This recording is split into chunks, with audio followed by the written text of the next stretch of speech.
You know, people of a certain age, including me, we consider him not only one of the greatest athletes in Canadian history, he's the guy that ushered in or even predicted the modern era of figure skating we've enjoyed over the last 40 years. Somewhat controversial, somewhat outspoken, somewhat disrespectful or disrespected by those who didn't get it. I got it, and I'm proud to say this podcast is on one of my heroes, one of the greatest Canadian Olympians and world title challengers of all time, the great Taller Cranston. Now, Taller Chateau Montague Cranston, CM, was born in, of all places, and I'm not joking here, Hamilton, Ontario, April 20th, 1949. Now, he was the Canadian senior men's national champion from 71 to 76, which a lot of people consider the start of the golden era of Canadian figure skating in Canada, or the last golden era. He won the 1974 World Bronze Medal and the 1976 Olympic Bronze Medal behind the great John Curry. Now, despite never winning at the World Figure Skating Championships due to his poor compulsory figures, he won the small medal for free skating at the 72 and 74 Worlds. Now, Cranston, because of his energetic and dramatic style, is credited by many with having brought a new level of artistry to men's figure skating. Now, although people before had his flamboyance and his personality on ice, you couldn't take your eyes off him. He created and did things that no other skater could do, and he mimicked him afterwards when he retired. Now, the Canadian style of figure skating of the Stoikos, Brian Orser, Kurt Browning, all that together owe a lot to Taller. Now, women's figure skating had always been strong and also pairs, but for some reason between Donald Jackson until Taller Cranston arrived, we had kind of a weakness within the system. When Taller arrived, everything changed because they took us seriously again on the world stage, because Taller was as serious as the days long about what he tried to create on the ice. Now, he grew up in Kirkland Lake, Ontario. Now, when he was 11, his family moved to suburban Montreal. Now, growing up, Cranston had an uneasy relationship with his family, especially his mother, who was a painter and who he says had a domineering and self-centered personality. He later compared his childhood to being in jail. In school, he had the habit of asking provocative questions that made his teachers think he was going to be disruptive. Although he enjoyed history, he disliked more structured subjects like mathematics. He said in public sport later on he felt bored by school, and we see why very soon. After high school, Cranston attended the École des Beaux-Arts de Montréal. By his third year, he became restless with his studies. One of his teachers suggested there was nothing more he could learn at school, so Cranston set out at that point to establish himself as a professional artist. In 1976, he eventually teamed up with personal manager Elva Olagambi to write his first book, Taller, a mixture of autobiography, sketches, poems, paintings, humor, and tongue-in-cheek observations. It reached number 2 in the Canadian nonfiction charts. Cranston also co-wrote the autobiographical Zero Tolerance in 1997 with Martha Loder Kimball in a second volume, When Hell Freezes Over, Should I Bring My Skates, in 2000, also with Kimball. Now, Taller, obviously, if you ever heard him talk or a way he went on, there was some question about his sexuality, and not even homosexuality, but something that seemed kind of distant. He did describe a sexual tryst between himself and Czechoslovakian skater Andrei Napala once, but in the second book he talked about his affairs with women, but in both of his tomes he presents himself as having lived without forming strong romantic or emotional attachments. Again, it had nothing to do with his sexuality, I think with his personality.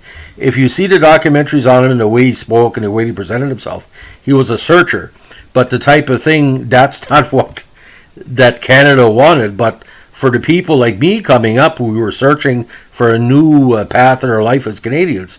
He was more Canadian than a lot of people gave him credit for. He never stopped trying to learn or to understand the world or understand his sport. Now, after leaving the École des Beaux-Arts, Cranston became self-supporting as an artist, making enough money to cover his skating expenses. He held his first exhibition at his coach Ellen Burke's home in the spring of '69. And in November '71, he had another successful one-man show in Toronto, the result of almost a year's work. Thereafter, he contributed to have gallery and museum displays with over 250 exhibitions around the world. He continued to paint even after his official retirement, and his state paintings are currently on display at the Artwood Fine Art in Toronto. Now, as for his skating career, after initial failed experience with ballet lessons, he started skating at the age of 7 when his parents bought him, like a lot of skaters, figure skaters, hockey skates. He experimented on his own with trying to dance on the ice, and was only later told that what he was doing was called figure skating. His mother was reluctant to allow him to pursue the sport seriously, but at age 11 he met Eva Vasek, who was impressed by his talent and offered to coach him for free. Vasek coached him for the next 8 years. Now, when Cranston was 13, he developed Osgood-Schlatter disease and was initially told he would never skate again. After 8 weeks in a cast, he resumed training and won the '64 Canadian Junior Finals the next month. In the next few years, however, Cranston met with little success at the senior level. As he was defining his attention with art school at this time, his physical conditioning was poor, and he struggled to make it through his programs, which at that time were 5 minutes or sometimes a few seconds more for senior men. Now, after failing to make the Canadian team for the '68 Winter Games in Grenoble, the Olympics, Cranston struggled with motivation and a lack of training discipline. His career turned a corner the following season, where he began to work with coach Ellen Burke in Toronto. Burke required him to do complete run-throughs of his entire program, and his results began to improve, with a third at the Canadians in '69 and second in 1970. Now, conditioning was a big part of his progression into sport. I'm not saying he was out of shape, but he didn't have the wind strength that he had these early years. And once he learned that, he became a clockwise spinner and jumper. He quickly gained a reputation as the most innovative and exciting artistic skater of his time, one of the first to emphasize use of the whole body to express the music as well to execute skating moves in best form, to lie down while sliding down the ice, and to wear elaborate costumes. He was particularly known for the quality and inventiveness of his spins, which were widely copied by other skaters. Now, the quality of the precision landings and inventive choreography was topped by his combination jumps that included triple revolutions, he was the first to combine the artistic with the jumps. Now, soon reports from competition of this period began to mention younger skaters who became tolerized by attempting to copy Cranston's style, which is characterized by contrasting very stretched positions with a high free leg with more angular bent leg positions, and the incorporation of elements such as running toe steps and high kicks in step sequences. Now, many of his original spins, including many changes of positions that seemed to defy gravity. His Russian split jump was oversplit, which brought his skates up to the shoulder height instead of waist height. We talk about those type of jumps. You see the Russian dancers. Now, what Cranston did, he wasn't the tallest man or the most angular, but he used the visual aspect of his moves to trick the audience into seeing something that wasn't there. He said that so himself. He didn't know he was doing it. But the type of jumps he were doing would draw the attention of not only figure skating fans, but ballet fans and dance fans.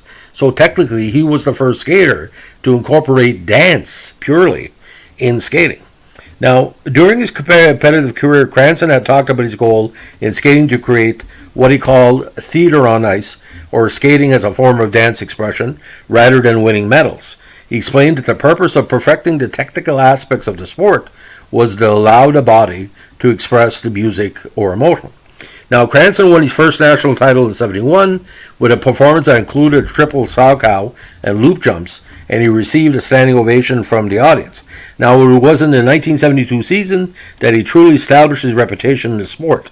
At the '72 Canadians, his marks included 4 6s for artistic impression and 6 5.9s for technical merit.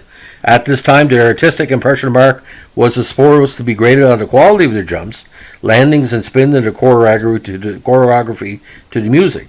Cranston skated poor compulsory figures at the '72 Winter Olympics, but turned in a strong program to finish 5th in the free skating.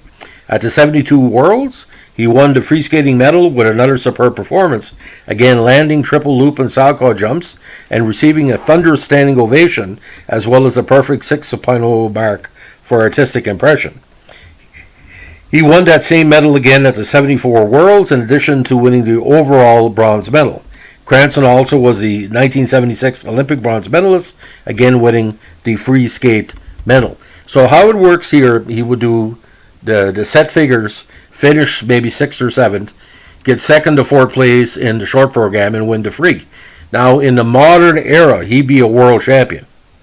Because, again, the school figures or, the tracing figures are no longer important. That wasn't really eliminated till well into the late 80s, early 90s. And that hurt a lot of skaters. But he was the guy that proved you didn't have to follow the rules in order to get recognition. So it's like this. It was based on a format where the first judging on the school figures or compulsory figures were 30%. The 70% to 35 and 35 were later. He showed that was more important, and eventually that the International Figure Skating Associations had to capitulate because he wanted more skaters like Toller. See, Toller as well became a TV star because TV was never anything but for figure skating. But it took people like Toller to break through to make that style of skating much more important. Then you had Boitano, Hamilton's, the Russians, everything else. Now, professional career. Now, after a 76 season, he began a long career in the pro ranks. Following up his earlier stated goal of developing theater on ice, Cranston performed and starred in the Broadway show The Ice Show, conceived and directed by Merle A. Sherbman, produced and presented by Dennis Bass, and performed at Broadway's Palace Theater. The show ran for 6 weeks and extended for another 4 weeks. It also featured Gordon McKellen, Colleen O'Connor, and James Millens, and several other former elite champion skaters, including during its run, Ken Shelley and the great JoJo Starbuck. The Ice Show was broadcast as a special on ABC's Wild World of Sports, recorded in the arena in Montreal. He later toured in Europe with Holiday on Ice, and in 1983 appeared in a short-lived production at Radio City Music Hall in New York City with Peggy Fleming and the great Robin Cousins. Now, in the late 70s and early 80s, he made a series of skating specials for CBC television, which are still some of the most important skating specials of all time. The best of these, of course, was the classic Strawberry Ice, a fantasy that also featured Peggy Fleming, Sandra and Val Besic, Alan Schramm, and Sarah Kawahara, which imaginative costume designed by Francis Defoe.